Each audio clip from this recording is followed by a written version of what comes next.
31 करते हैं, ये आपका एडिशनल प्रैक्टिस पेपर सेट 2 का है। A 4 centimeter tall object is placed perpendicular to the principal axis of a convex lens of focal length 20 centimeter। तो जब हम क्वेश्चन शुरू करते हैं, जैसा कि तुम्हें पता है कि तुम्हें देखना है कि क्या क्या आपको दे रखा है, कौन सा लेंस या मिरर दे रखा है, ये भी देखना सबसे ज़्यादा जरूरी हो जाता है, क्योंकि अकॉर्डिंगली आपको साइन पुट करने होते हैं। ठीक है, सबसे पहले क्या दिया है? Convex lens. तो हमने गिवन में लिख लिया यहाँ पर कॉन्वेक्स लेंस, राइट। उसके बाद हमें दिया हुआ है हाइट ऑफ द ऑब्जेक्ट, जो कि हमारा 4 सेंटीमीटर। तो height of the object 4 centimetre है। अब ये आपका हमेशा प्लस में आता है, क्योंकि ऑब्जेक्ट हमेशा आपका प्रिंसिपल एक्सिस के ऊपर होता है, तो वो जो ऊपर वाला हाइट है वो प्लस में लेना होता है। फिर दिया है इस place perpendicular to the principal axis of convex lens of focal length 20 centimetre. हमें फोकल लेंथ दी है। अब देखो, कॉन्वेक्स लेंस के केस में फोकल लेंथ आपकी पॉजिटिव होती है। कितनी दी है आपको? 20 centimetre. Distance of the object, अब ऑब्जेक्ट की डिस्टेंस दी है from the lens is 15 centimetre. ये हो जाता है आपका यू। यू हमेशा आपका नेगेटिव में आता है, 15 सेंटीमीटर आ गया, right. Find the nature, position and the size of the image formed. यहाँ पर आपको नेचर भी बतानी है और पोजीशन जो कि वी है वो बताना है आपको, और साइज ऑफ द इमेज जो कि एच आई होता है वो बताना है। सबसे पहले तो तुम्हें ये पता होना चाहिए कि जब ये फोकल लेंथ आपकी 20 है, ऑब्जेक्ट रखा है आपका -15 सेंटीमीटर पर, यानी फोकल लेंथ से पहले रखा है, यानी ऑप्टिकल सेंटर और फोकस के बीच में है। इस केस में कैसी इमेज बनती है हमारी? सेम साइड बनती है और बड़ी बनती है ऑब्जेक्ट से, ठीक है, ज़्यादा हाइट की बनती है और वर्चुअल इमेज बनती है। तो हमेशा कॉन्सेप्ट जब आपका क्लियर होगा ना, कभी आपको दिक्कत होनी ही नहीं है, राइट। यदि ये तुम केस देखो तो ये सिनेरियो है आपका ये वाला, कि ये आपका कॉन्वेक्स लेंस है और यहाँ पर आपका ये सपोज ये F1 है। थोड़ा सा बड़ा बना देती हूँ मैं, बहुत छोटा बना रही हूँ डायग्राम, राइट। तो यहाँ पर मैं ले लेती हूँ इसकी जगह ये हमारा लेंस है, ये हमारा प्रिंसिपल एक्सिस हो गई, राइट। ये इसका ऑप्टिकल सेंटर हो गया, ये F1 हो गया, ये हमारा 2F1 हो गया, ये F2 हो गया और ये आपका 2F2 हो गया। कहीं यहाँ पर आपका ये ऑब्जेक्ट प्लेस है इस जगह पर। तो इस जगह पर जब प्लेस होता है तो आपकी इमेज कहाँ बनती है? ये बनाना नहीं है डायग्राम, आपको पूछा नहीं है बनाने के लिए, लेकिन जब भी आपको करना है तो आप इवन बना के देख भी सकते हो, कोई इशू नहीं है। फिर आपका दूसरी इमेज, ये दूसरी आपने रे ये डाली, राइट, और ये आपने पीछे इसके फिर मिलानी है, तो सेम साइड इमेज बनती है। ये वाला केस है ये, राइट। जहाँ पर ये दोनों मिलेंगी वहाँ पर आपका ये इमेज बन जाती है इस तरह से। ये आपकी इमेज बनी, तो देख रहे हो ना, बड़ी इमेज बनी है, वर्चुअल बनी है, बड़ी बनी है, ये A' B' हो गया, राइट। ये इमेज हो गई। तो हम इसको फटाफट से सॉल्व करते हैं। बहुत ही आसान है, बहुत ही सिंपल तरीके से सॉल्व होने वाला है। फॉर्मूला लिख लो, 1/v माइनस 1/u इक्वल्स होता है 1/f।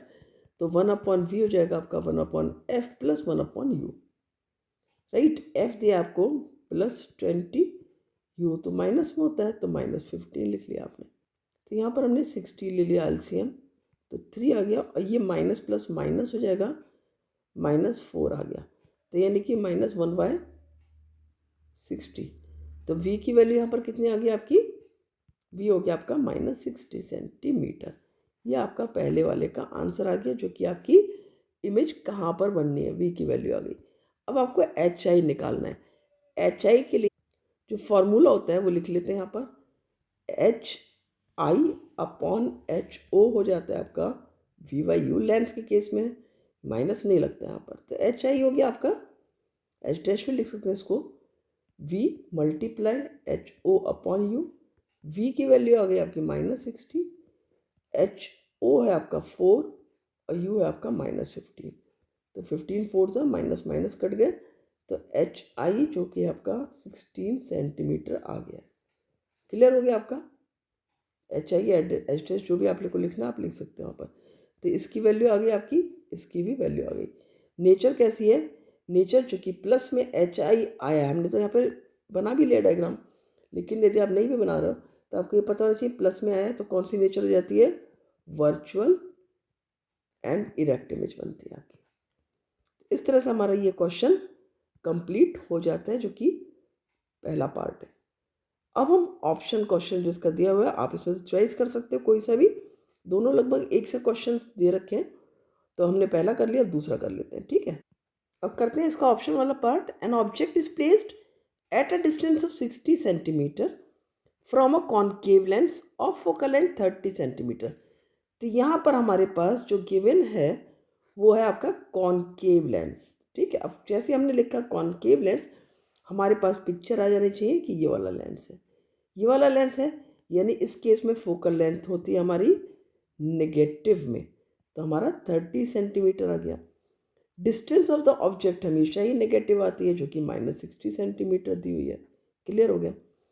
पूछे आपसे use lens formula, find the distance of the image from the lens, यानी आपको v की वैल्यू यहाँ पर निकालनी है। v निकालने के लिए हमको क्या करना है, अगेन फार्मूला लिखना है, ठीक है। और इस केस में तो पता है कॉनकेव लेंस के केस में हमेशा ऑप्टिकल सेंटर और फोकस के बीच में ही इमेज बननी है, सेम साइड बननी है, तो यानी कि नेगेटिव में ही आपका v आना है यहाँ पर। और यहाँ पर ड्रॉ भी करना है diagram to justify your answer in part A, ठीक है। तो हमारी जो डिस्टेंस है इमेज की कितनी बनी है उसको जस्टिफाई करने के लिए आपको रे डायग्राम भी बनाना है, राइट। तो पहले रे डायग्राम भी बना ही लेते हैं यहाँ पर। तो ये मैं यहाँ पर बना ले रही हूँ आपका प्रिंसिपल एक्सिस, पहले लेंस बना लेते हैं यहाँ पर, ठीक है। लेंस बना लिया और ये हमारी प्रिंसिपल एक्सिस हो गई, ठीक है। ये हमारा ऑप्टिकल सेंटर हो गया, ये हमारा F1 हो गया, ये हमारा 2F1 हो गया, राइट। अब यदि हम यहाँ पर देखेंगे तो हमारा ऑब्जेक्ट कहाँ पर है, हमारा -60 सेंटीमीटर, फोकल लेंथ कितनी है आपकी 30, तो ये 30 यानी यहाँ पर कहीं पर हमारा ऑब्जेक्ट है। क्लियर हो गया, ठीक है। लेकिन तुम्हें पता है कि यहाँ पर कहीं भी ऑब्जेक्ट होगा आपकी इमेज तो फोकस से पहले ही बननी है, तो हम इसको बनाते हैं। ये हमारा यहाँ पर पैरेलल रे गई और फिर क्या हुआ, ये रे डाइवर्ज जाएगी, जब ये डाइवर्ज होगी ऐसा लगेगा ये फोकस से होकर आ रही है। दूसरी रे क्या है हमारी, ये जाएगी ऑप्टिकल सेंटर से होती है, ऐसे, ठीक है। तो हमारी यहाँ पर कहीं पर इमेज बन जाती है, ये ए भी है और ये हमारा ए डैश बी डैश हमारी इमेज बन गई, ठीक। इसको थोड़ा सीधा कर देते हैं ये। और यहाँ पर एरो लगाना नहीं भूलना है बच्चों, क्योंकि एरो नहीं लगाओगे कोई भी आप स्टेप मिस करते हो तो आपके मार्क्स कट जाते हैं। तो ये हमारा बन गया, तो इसको हम जस्टिफाई भी करेंगे, हमारा यानी 30 से कम आंसर आना चाहिए, राइट। और नेगेटिव में v आना चाहिए, तो v इक्वल्स हो गया आपका 1/v is equal to 1/f plus 1/u। f यहाँ पर किस में, माइनस में है, तो -1/30 लिख लिया मैंने, और प्लस u किस में, माइनस में है, -60 हो गया। तो यहाँ 60 LCM आ गया, 32 और -2 और माइनस प्लस माइनस अगेन 1, यानी माइनस माइनस माइनस का साइन रहेगा और ऐड हो जाएगा 3/60, यानी जो v आया हमारा कितना है, 3 1 जा 3, 3 2 जा 0, यानी v आ गया हमारा -20 सेंटीमीटर। तो -20 सेंटीमीटर का मतलब क्या हुआ कि जो v है हमारा फोकल लेंथ से पहले बन रहा है, और हमने इसको जस्टिफाई भी कर दिया, जैसा कि पूछा है कि draw a ray diagram to justify your answer, तो हमने इसको जस्टिफाई कर दिया। 30 हमारी फोकल लेंथ है, उससे पहले हमारी इमेज बन रही है, यानी हमारा आंसर करेक्ट आ जाता है। और एक बात बच्चे इसमें ध्यान रखना तुम्हें कि कभी भी होता क्या, बच्चे पूरा पढ़ते नहीं हैं क्वेश्चन, या फिर बहुत सारे स्टेप मिस करते हैं। तुम्हें ये पता है कि यदि तुम ये वैल्यूज़ में नहीं लिख रहे हो ना प्रॉपर, जैसे मैंने लिखे हैं, यहाँ भी आपके 0.5 मार्क्स चले जाने हैं। आप फार्मूला नहीं लिख रहे हैं, फिर आपके 0.5 मार्क्स चले जाना है। तो ये 3 मार्क्स का क्वेश्चन ऐसा नहीं कि आपने v निकाल दिया तो पूरा 3 मिल गया, चाहे आपने ऊपर ना फार्मूला लिखा है ना प्रॉपरली आपने वैल्यूज़ लिखी हैं, ये हर चीज़ के मार्क्स हैं। तो आपको यदि कहीं पर आपको ये पहचानना भी है कि कौन सा लेंस मिरर है, वो आपने नहीं लिखा, वहाँ भी मार्क्स जाएंगे। तो आपको हर आंसर पे नंबर मिलते हैं, जैसे नेचर नहीं लिखा, यहाँ पर भी नंबर कट हो जाएंगे, तो नेचर लिखना भी ज़रूरी है, राइट। तो हर वैल्यूज़ को ध्यान से आंसर करना होगा, ध्यान से पूरा एक एक वैल्यूज़ को लिखना होगा। डायग्राम दिया है, डायग्राम में भी आपने यदि एरोज नहीं लगाए, प्रॉपर लेवलिंग नहीं की, आपके मार्क्स जाने हैं।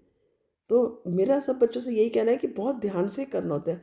मैं देखती हूँ बच्चे कई बार क्या करते हैं, क्वेश्चन पेपर को बहुत ही ऊपर ऊपर से पढ़ते हैं, ध्यान से पढ़ते ही नहीं है और बहुत सारी चीज़ें मिस करते हैं। तो सबसे पहले तो अपनी आदत ये सुधार लो कि आपको हर क्वेश्चन को ध्यान से पढ़ना है। क्लियर? मिलते हैं अगली वीडियो में। Thank you.